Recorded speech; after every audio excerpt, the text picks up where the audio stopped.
Shalom, sugeng dinten Minggu, Bapak Ibu, saha sederek-sederek ingkang kinasih wonten ing Gusti Yesus Kristus, ing pasamuan Gereja Kristen Jawi Gandaria. Mugi kita sedaya tansah kaparingan sehat, saha kekiatan ingkang saking Gusti supados nglampahi gesang wonten ing satengahing pandemi punika. Sesarengan kita badhe nyawisaken manah lumebet ing pangibadah ing dinten Minggu 28 Februari 2021 ingkang badhe kaladosaken dening Ibu Leliana Apriani Murbo Keswari Poseratu, kabiyantu pemusik Bapak Maharso Bagianto, saha kantoria Ibu Lulu Diah Cahyanti.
Sumangga kita purwakani pangibadah kita kanthi sesarengan ngrepekaken kidung pasamuan Jawi 9 sekawan padha ingkang kaping 1 lan kalih.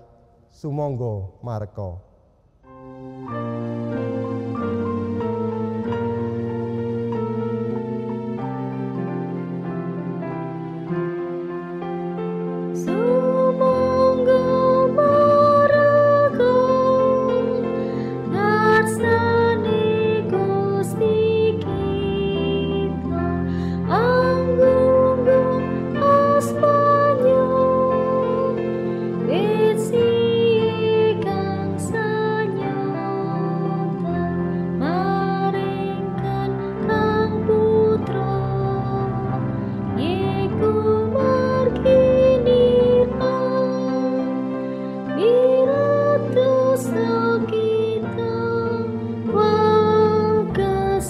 Sang Boto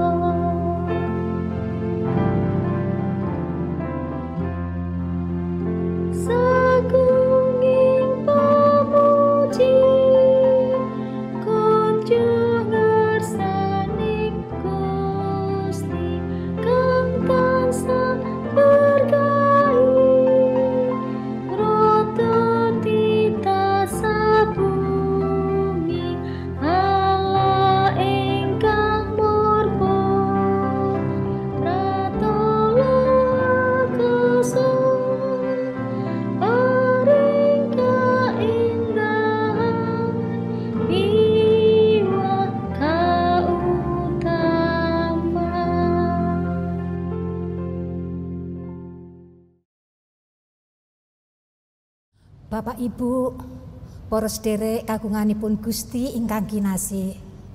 Sumangga kita sengker pangibadah ing wekdal menika srana mosih ing manah kita piyambak-piyambak mekaten. Tu ing pitulungan kita menika pinangkanipun saking Sang Yehuwah ingkang nitahaken langit kalian bumi.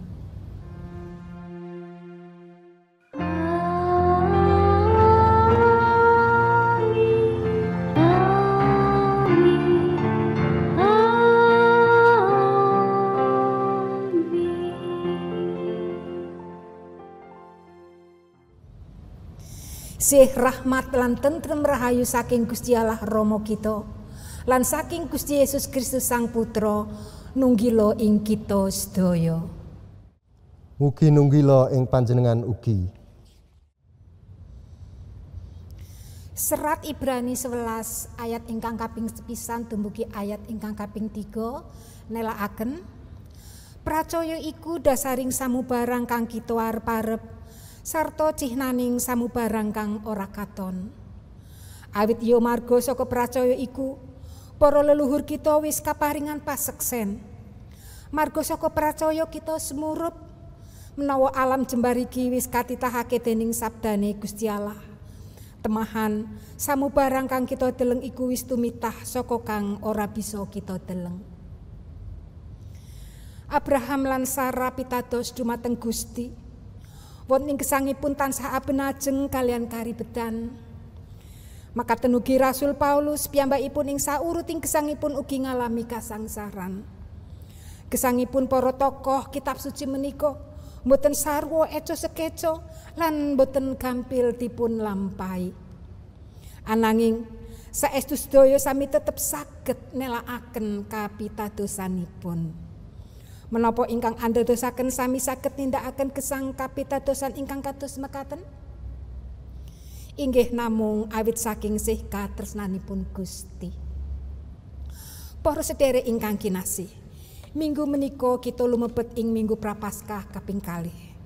Kula badhe mejahi lilin ingkang mratandani pecawisan kita nampeni lumintuning sih rahmat ing dinten Paskah. Lilin ingkang kapejahaken dados pratandha sipeting raos kadonyan lan panerak kita lan sami lumebet ing pamratobat ingkang sejati.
rahajaku, witing karusaku.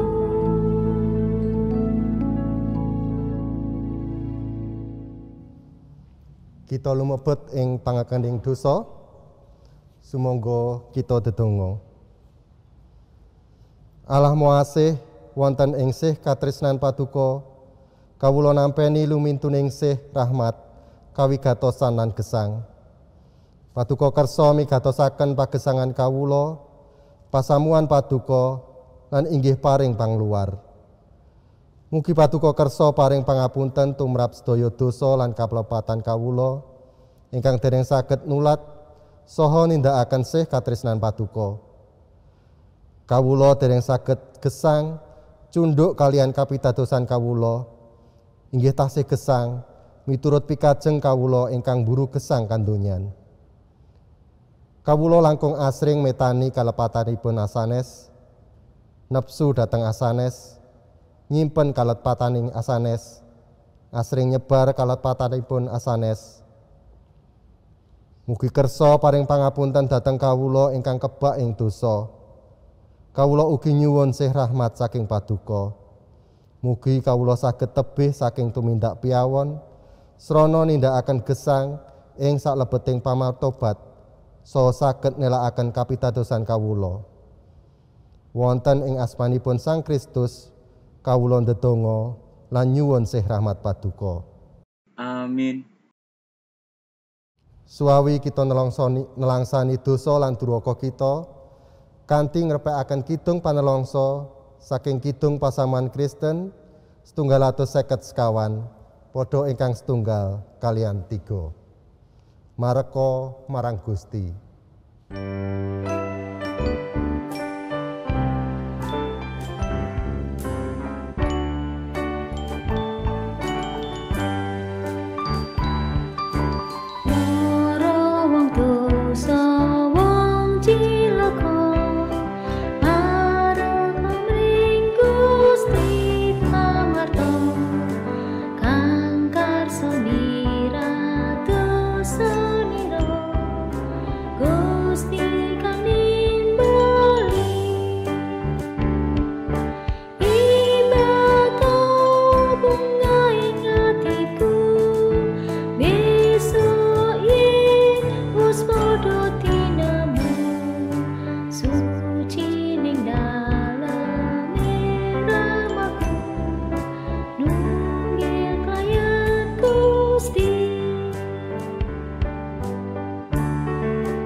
Ojo semoyo umarko bareng sadina iki uga rungokno to arung swaranya Gusti kang nimbali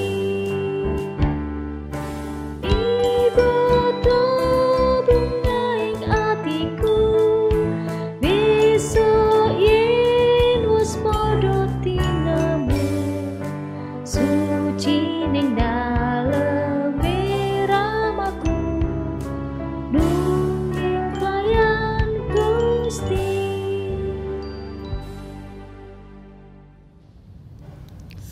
Rahayu tiyang ingkang sami purun ngakeni dosa lan kalepatanipun wonten ing ngarsanipun Gusti. Awit astanipun ingkang rasa tansah nyawisaken pangapunten lan sih rahmat.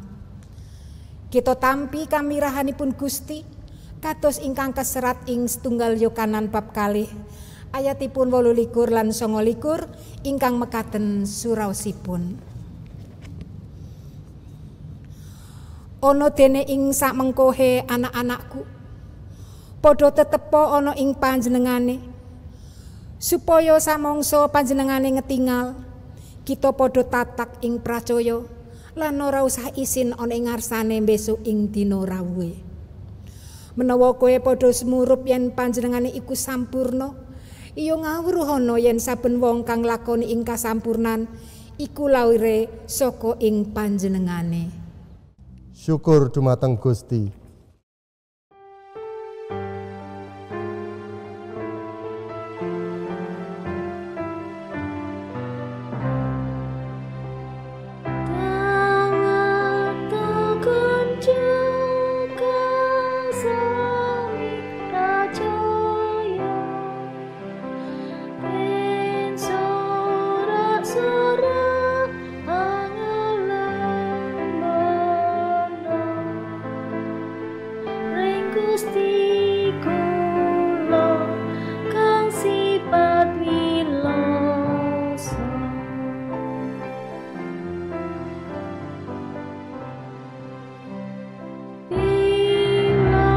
kasih Gusti paring kula niki sestu ngangkungi ila prayogi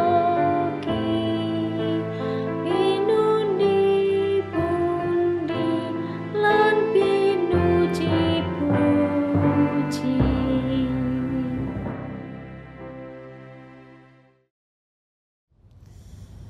Sesarengan kita badhe ngraosaken sabda pangandikanipun Gusti.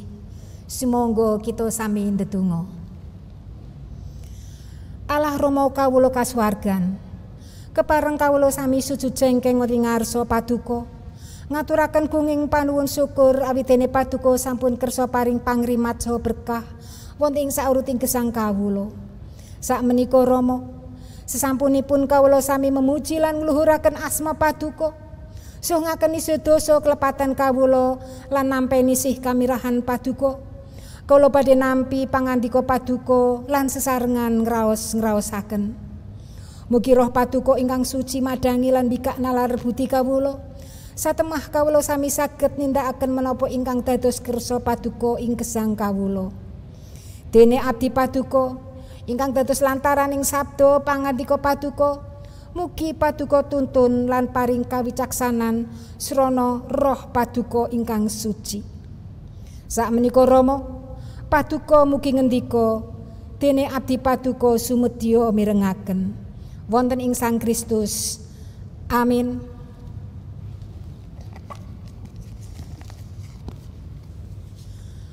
Pangandikanipun Gusti ingkang kita tampi lan sesarengan kita raos-raosaken inggih saking kitab Purwaning Dumadi.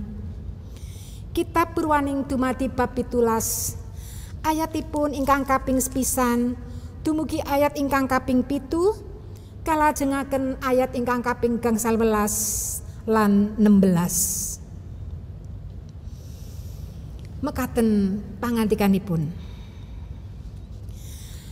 Nalika Rama Abram yuswa 99 taun, diketingali dening Sang Yehuwa sarta kadhawuhan mengkene. Ingsun iki Allah kang maha kawasa, sira lumakuwa ana ing marganingsun lan ditanpa cacat. Ingsun bakal damel prasetyan ing antarane ingsun lan sira. Ingsun bakal nangkarake sira nganti dadi akeh banget. Rama Abram tumuli sumungkem ing bumi sarta dipangatikani dening Gusti Allah mengkene. Tumrap ingsun ya iki prasetyan ingsun karo sira, yen sira bakal dadi leluhure bangsa akeh. Jenengira sakbanjure aja Abram ananging Abraham. Marga sira iku wis suntemtokake dadi leluhure golonganing bangsa. Ingsun bakal ndadekake sira tangkar tumangkar nganti akeh banget. Temas sira bakal dadi bangsa pirang-pirang lan sira bakal nurunake para raja. Karo dene ingsun bakal nganakake prajanjian ing antarane ingsun kelawan sira sakturunira nganti tumurun dadi prasetyan kang langgeng, supaya ingsun dadi Allahira lan Allahe turunira. Gusti Allah ngendika maneh marang Rama Abram, Sarai Somahira iku aja sira sebut Sarai meneh, nanging Sara iku dadi jenenge. Iku bakal sun berkahi, dene sira ya bakal sun paringi anak lanang patutan saka Somahira iku. Lan iya bakal sun berkahi, temah bakal dadi ibune bangsa pirang-pirang lan bakal nurunake para raja.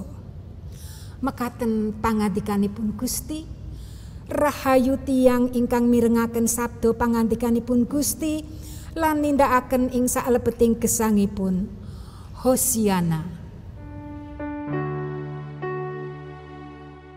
Hosiana.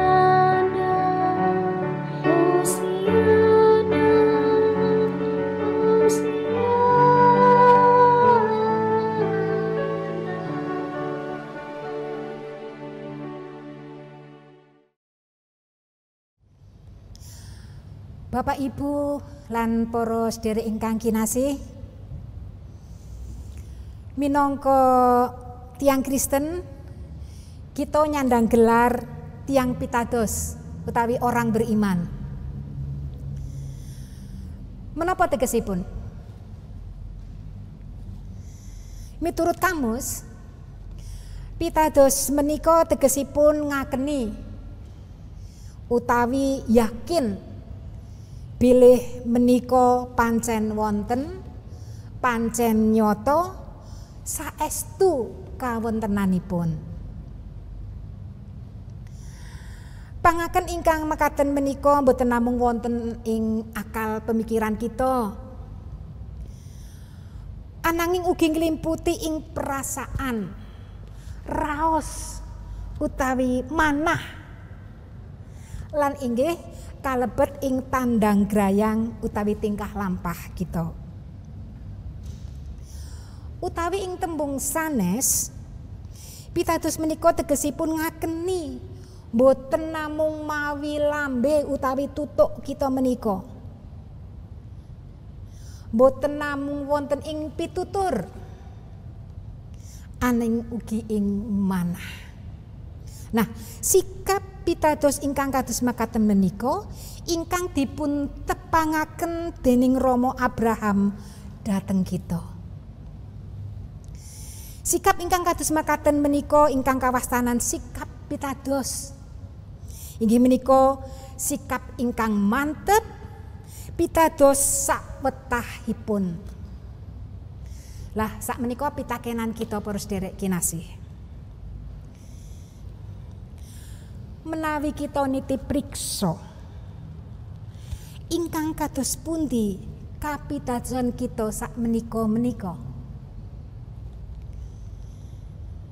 namung wonten ing lambe, menapa pitados ngantos dumugi ing manah kita, perasaan saha pemikiran kita, ateges pitados sawetahipun madhep mantep kapitadosanipun.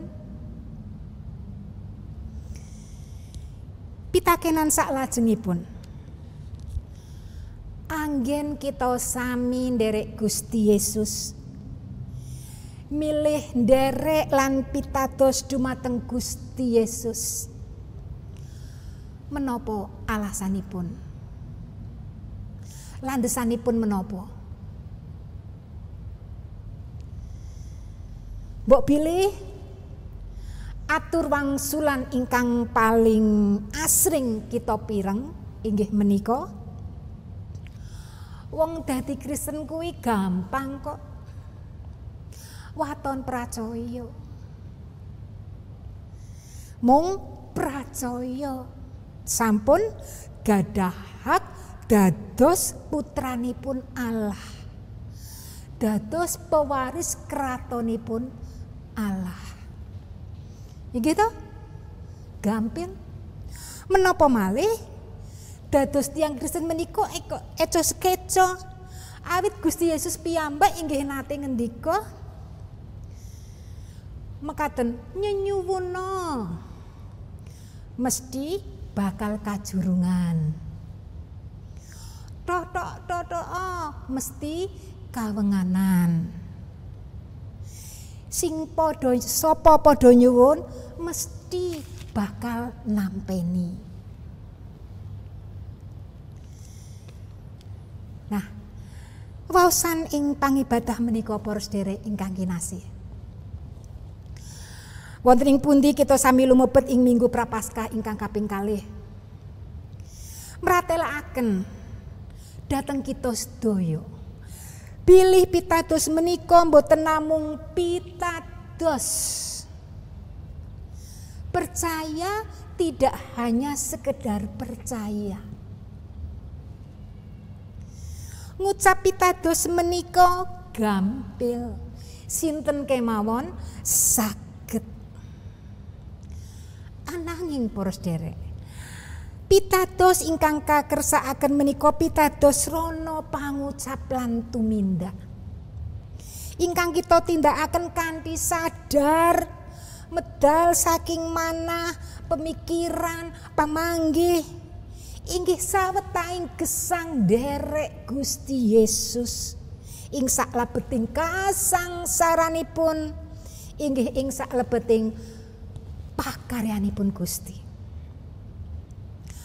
Kanthi tembung sanes, kita nderek Gusti Yesus mboten namung waton pitados, mboten cekap namung pitados kemawon. Ananging wantun nelakaken kapitadosan menika wonten ing gesang padintenan ingkang saged dipun sekseni dening tiyang sanes. Menapa kita badhe tetep pitados nalika nembe ngadepi karibetan? Menapa kita inggih wantun nelakaken kapitadosan kita nalika kita kecalan samudaya barang darbek kita? Menapa kita tetep wantun nelakaken kapitadosan kita nalika kita nembe merangguli masalah, sesakit, katempuh ombyaking jaman ingkang gegirisi? Menapa inggih kita badhe tetep pitados wantun nelakaken kapitadosan kita dumateng Gusti nalika panyuwunan kita, pepenginan kita menika dereng kajurungan, gesang kita ketingalipun amrat, dereng saged uwal saking kasangsaran kita, dereng saged uwal saking kasedihan, sakit penyakit. Menapa inggih kita tetep gadah kapitadosan, keberanian kangge pitados? Menapa kita taksih wantun pitados ing kawontenan ingkang kados menapa kemawon? Para sedherek ingkang kinasih, pitados pilih Gusti Yesus menika, Gusti Allah menika maha kawasa, Gusti menika maha tresna, Gusti menika boten sare tansah nguningani kawontenan kita manungsa. Menika sae, menika leres. Ananging menapa inggih namung ngantos dumugi semanten? Menapa kita tetep wantun pitados sinaosa mboten kaparingan momongan? Menapa kita wantun pitados sinaosa panen kita gagal? Usaha kita gagal, rugi, malah nombok. Utangipun inggih wonten ing pundi-pundi. Kita kecalan padamelan, pandemi Covid taksih merajalela.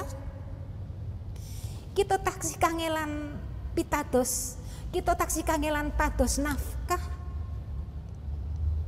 Lajeng menawi kita tetep ngakeni kapitadosan kita dumateng Gusti ing sadengah prekawis, menapa tumindak kita? Menawi kita taksih tetep gresula,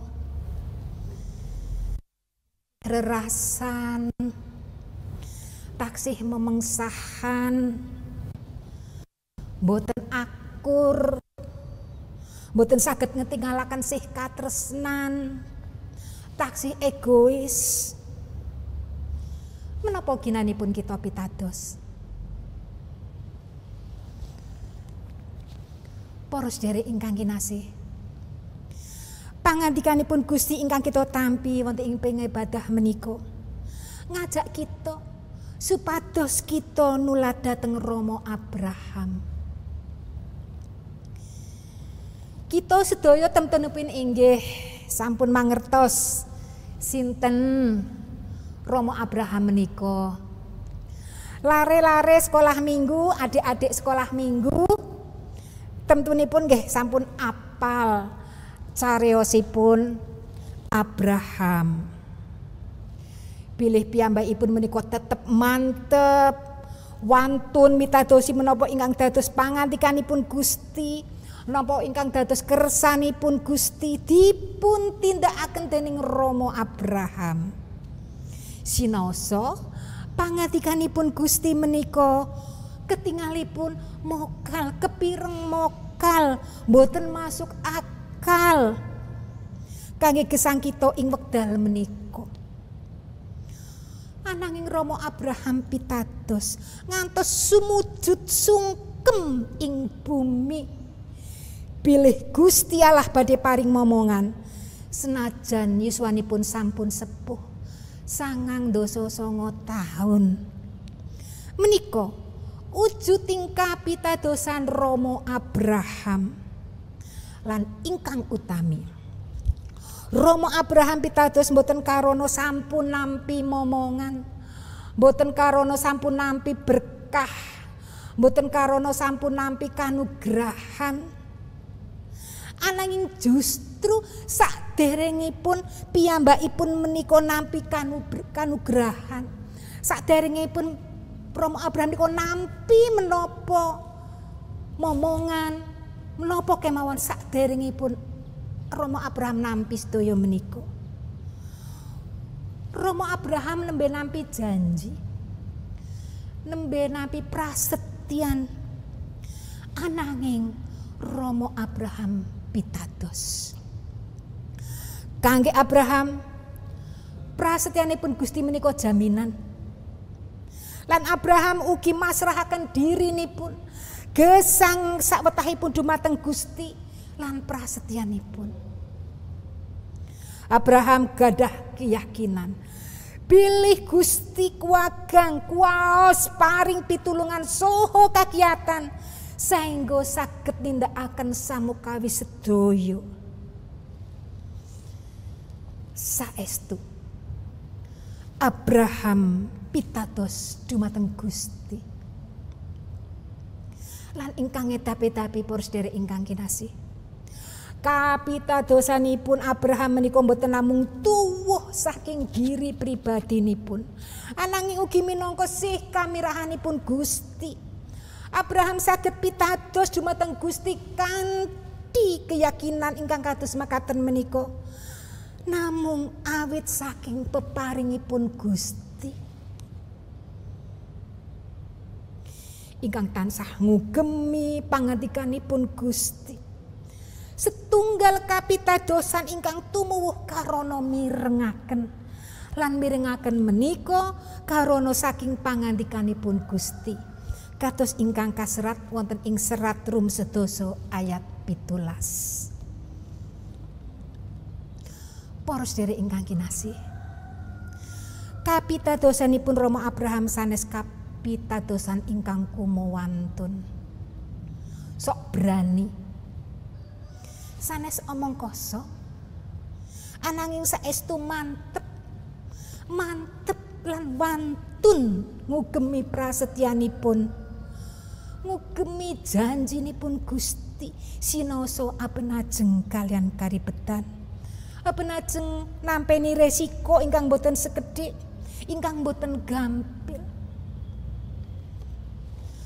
Sikap Abraham anggenipun wantun nelakaken kapitadosanipun para sedherek kinasih, ketingal ugi saking tumindakipun inggih menika kanthi sujud sumungkem ing bumi, lajeng damel mesbah kagem Gusti supados tetep saged sesambetan kalian Gusti, lan inggih tetep pitados mengiyakan prasetyanipun Gusti kumandel dhateng Sang Yehuwah. Kanyatan umuripun Abraham 99 taun, Sarah 99 taun. Senajan kados kagiring wonten ing lembah ketidakpastian lan sempat gumujeng nampi sih prasetyan menika, nanging Abraham tetep pitados mesti Gusti badhe netepi prasetyanipun.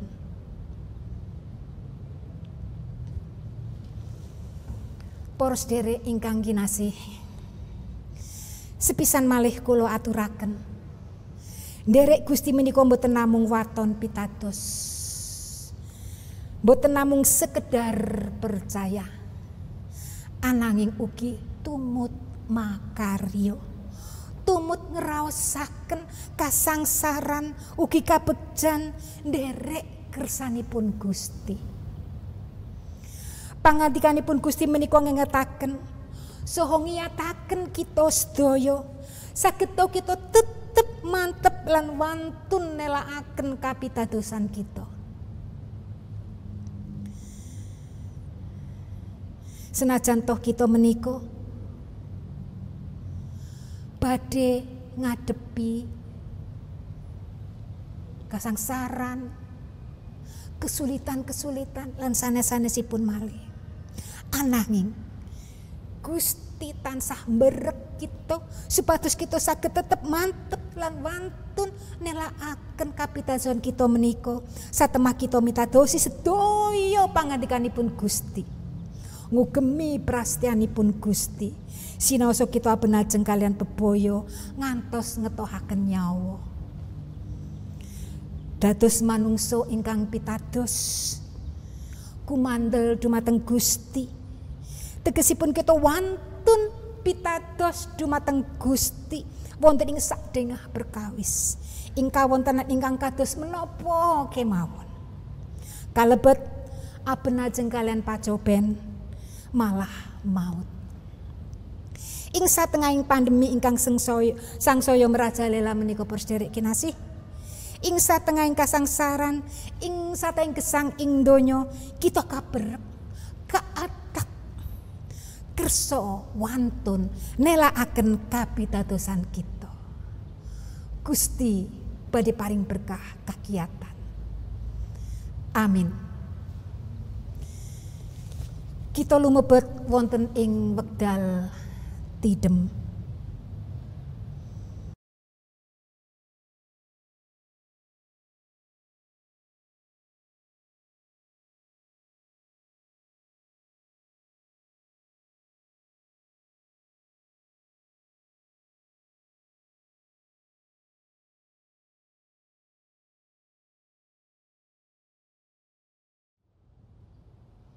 Umat keaturan jumeneng, kita badhe nélakaken kapitadosan kita kanthi sesarengan ngucapaken pengaken pitados rasuli ingkang mekaten. Kawula pitados dhateng Allah Sang Rama ingkang Maha Kawasa ingkang nitahaken langit kaliyan bumi. Injih pitados dhateng Yesus Kristus ingkang putra untanganting Gusti kawula ingkang kabobotake dening Roh Suci miyos saking prawan Maryam ingkang nandhang sengsara nalika jumenengipun Pontius Pilatus kasalib nglampahi seda lajeng kasarekaken tumedak dhateng ing teleng palemenangan. Ing tigang dintenipun wungu malih saking antawisipun tiang pejah lajeng sumengka dhateng ing swarga pinarak wonten ing tengenipun Allah Sang Rama ingkang Maha Kawasa. Saking ngriku inggih badhe rawuhipun ngadili tiyang ingkang gesang kalian ingkang pejah. Kawula pitados dhateng Roh Suci, kawula pitados wontenipun pasamuan Kristen satunggal ingkang suci sarta wradin, injih patunggalanipun para suci. Punapa dene pangapunten ing dosa, tanginipun raga sarta gesang langgeng. Pasamuan kaaturan lenggah.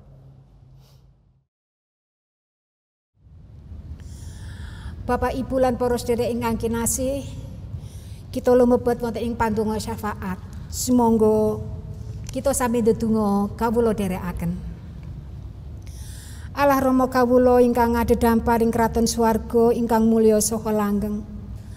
Allah Rama ingkang tansah setya tuhu ngampingi saha ngrampit gesang kawula. Ingkang tansah paring sih piwelas lan kadarman wonten sauruting gesang kawula. Ing dinten ingkang suci peparing paduka menika kawula sami sowan marak wonten ing ngarsa paduka ngaturaken panuwun srana kawula badhe sesarengan ngabekti memuji ngluhuraken asma paduka. Duh Allah Rama kawula kasuwargan wonten ing pangabekti menika kawula ngemuti para sedherek kawula inggih warganing bangsa lan negari kawula Indonesia ingkang nembe ngadepi pagebluk katempuh dening virus corona. Pamarentahaning bangsa lan negari kawula Indonesia inggih mboten kirang-kirang anggen ngudi padi ngadepi pandemi menika. Mugi paduka berkahi Karenan kalian menapa ingkang sampun katindakaken kangge ngadepi pandemi menika, sehingga saged ngrampungi karibetan menika. Tunduk kalian menika Rama, kawula ndedonga nyuwun berkah kegiatan saha kesarasan tumrap para sedherek kawula ingkang legayah tanpa daya karana nandhang sakit mirungganipun amargi saking virus corona. Paduka paringi manah sabar, saha sumarah pasrah lan tetep gadah pangajeng enggalo sehat waras kados kala wingi muni. Pramila Rama, kawula nggih ndedonga nyuwun berkah tumrap para medis saha tenaga medis ingkang ugi ngutipati mbudidaya amrih kesehatanipun para pasien ingkang nandhang sakit, ingkang nembe berjuang ngatasi pandemi Covid menika. Paduka kersa paring kasagedan hikmat saha kawicaksanan, manah sabar ingkang kebak ingsih katresnan. Mugi Gusti inggih tansah paring berkah kakiyatan saha kasarasan, rejeki tuwin kasetyan anggen sami lelados. Allah Rama kawula, kawula inggih nyuwun berkah kasarasan tumraping warganing pesamuan GKJ Gandaria, inggih kelompok-kelompok ngantos dumugi pepanthanipun. Mugi sedaya sami nampeni berkah kesarasan saking Paduka. Ugi nampeni berkah rejeki arupi menapa kemawon demi gesangipun. Menapa malih dumateng ingkang nembe mrangguli karibetan, manah peteng awit mawarni-warni sebab kepareng Gusti piyambak ingkang paring panglipur panuntun saha manah padang. Satemas derek kawula menika saged ngrampungi, saged ngluwari karibetanipun. Inggih ugi saged ngluwari pot-repoting gesang, sagedipun sanggi namung awit saking berkah lan karenan Paduka. Rama, mekaten ugi mugi Paduka paring berkah sih katresnan lan kanugrahan. Tentrem rahayu dateng brayat ageng Yonif Mekanis 201 Jayayuda. Mekaten ugi dateng yayasan ugi ingkang tansah mbikak astanipun, mbikak manahipun kangge kawula sedaya sami saged ngibadah. Mugi sesambetan menika sangsaya andadosaken berkah tumrap kawula sami. Inggih menika atur pasambat kawula duh Rama. Mugi Paduka kersa miyarsakaken lan dene dosa lan duraka kawula ingkang tansah kawula tindakaken ing sauruting gesang. Mugi Paduka kersa paring pangapunten. Lan inggih mugi Paduka kersa mucal sehingga kawula mboten saged sekeling manah Paduka malih. Namung wonten ing Sang Kristus kawula matur. Amin. Kita lumebet ing pangunjuk syukur pasamuan ingkang kinasih. Sumangga kita sami ngaturaken pisungsung kita dene pangandikanipun Gusti ingkang dados landesan anging kita badhe atur pingsungsung kapendhet saking kitab Jabur 111 ayat setunggal ingkang kados mekaten. Haleluya. Pangeran Yehuwa arep dak caosi pamuji syukur kalawan gumolong ing atiku. Ana ing pakumpulaning jepara wong mursid lan ana ing pasamuan. Atur pisungsung badhe dipun purwakani kanthi sesarengan ngrepekaken kidung pasamuan Kristen 123 padha ingkang kaping setunggal ing garing manah.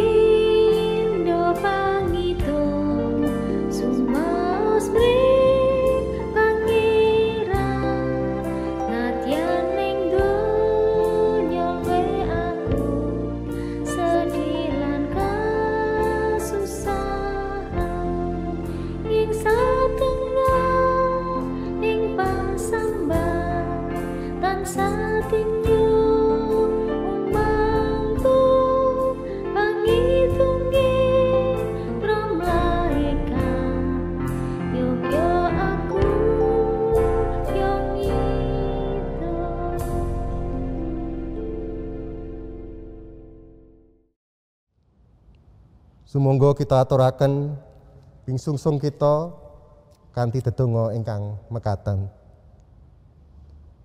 Duh Allah kasuwargan, kawula ngaturaken gunging panuwun awit sih kamiran paduka dumateng kawula sami. Pangrimat saha rejeki saking paduka kawula raosaken enggal saben dintenipun. Minangka pangunjuk syukur awit pamerdi paduka, ing wekdal menika kawula ngaturaken pisungsung kawula. Mugi paduka tampi lan sucakaken dados sasrana kangge njembaraken kraton saha ngluguraken asma paduka. Tuhan, injih mugi karsa paring pangeksami bilangkin kawula ngaturaken pisungsung menika wonten kalepatan kawula. Paduka mugi karsa paring piwulang supados kawula ngaturaken boten naming bondo naming injih badan, roh lan jiwa kawula dados pisungsung ingkang gesang lan suci saha cunduk kalian karsa paduka. Matur nuwun Duh Gusti, pandonga syukur punika kawula aturaken lumantar rah lan pangorbananipun Yesus Kristus, pepunden lan juru wilujeng kawula ingkang sampun wewucal donga rawa kawula ingkang kados mekaten. Duh Rama kawula ingkang wonten swarga, asma Tuhan mugi kasucikna, kraton Tuhan mugi rawuha, karsa Tuhan mugi kalampahana kados dene wonten ing swarga, inggih mekatena ugi wonten ing bumi. Mugi kawula sami Tuhan paringi rejeki kawula sacekapipun ing dinten punika. So Tuhan mugi ngapunten sakatahing kalepatan kawula, kados dene kawula sami ngapunten ing tetiang ingkang kalepatan dumateng kawula. Punapa malih kawula mugi sampun ngantos sami katandhaken dhateng panggoda. Mugi sami Tuhan walaken saking pangawak dursila. Awit dene Tuhan ingkang kagungan kraton saha wisesa tuwin kamulyan langgeng salaminipun. Amin. Gesang wonten ing saklebeting kapitadosan menika boten gampil. Tansah benajeng kalian pacoben panggoda rencana. Pramila sumangga kita sami nyuwun dumateng Gusti Yesus Kristus, mugi sih katresnan saha panguwasanipun Gusti tansah tumurun ing satengah gesang kita.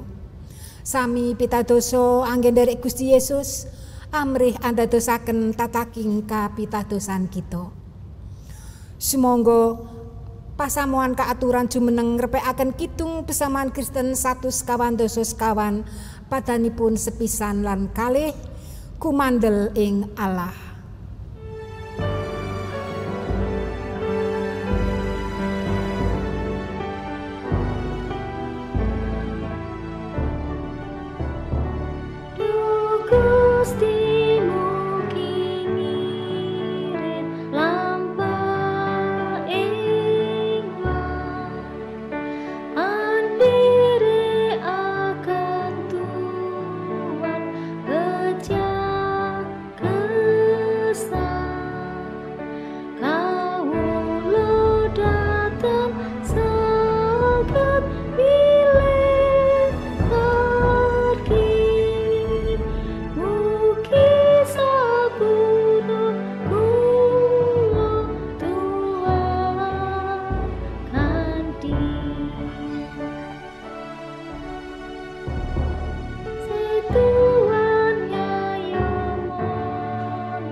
Atimu enerno marang jagat.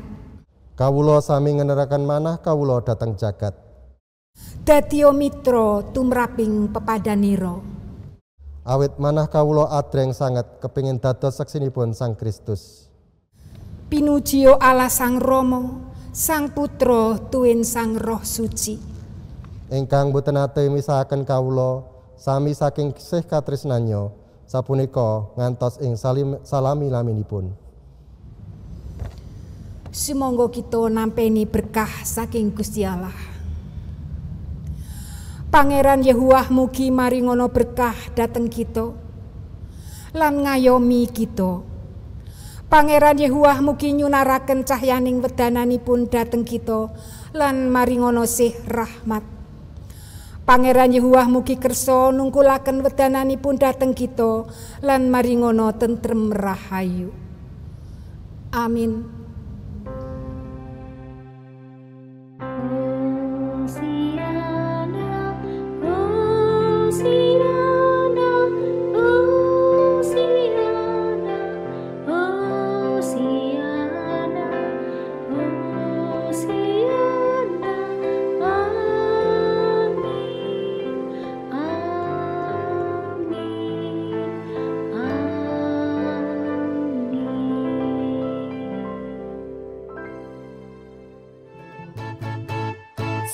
Sajake